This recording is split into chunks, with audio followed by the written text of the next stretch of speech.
What does President Obama's budget say about his administration's priorities?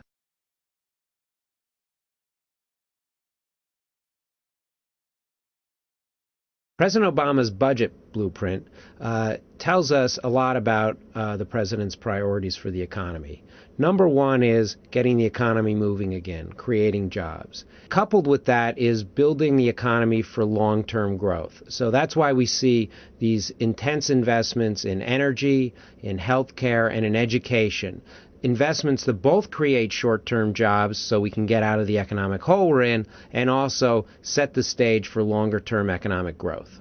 How does the budget balance economic recovery and the deficit? The budget balances economic recovery and the budget deficit by accepting very large deficits in the short run for the next 2 years. And this is very important, actually, in order to get the economy moving again. The budget is going to be out of balance for the next 2 years. The revenues from tax collections are very depressed because of the depressed economy.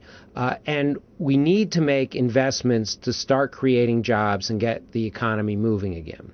Starting in 3 years, there's still a budget deficit under the president's long-term projections, but they're much more modest and much more manageable. They need to be addressed, but that isn't critical for either our short-term economic growth or long-term economic growth. Is this a budget that Congress will be able to pass? Congress will have its say in this budget. It is not going to take the president's budget and just pass it. And that's as it should be. They have a lot to offer in creating a budget that serves the country's needs. What's important, though, is that the certain essential features of the budget are maintained.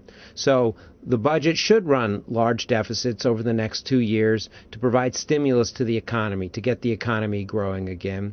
And in the long term, we need to make the investments in healthcare, energy, and education, which the budget contains. And in the long term, we need to get back to manageable budget deficits.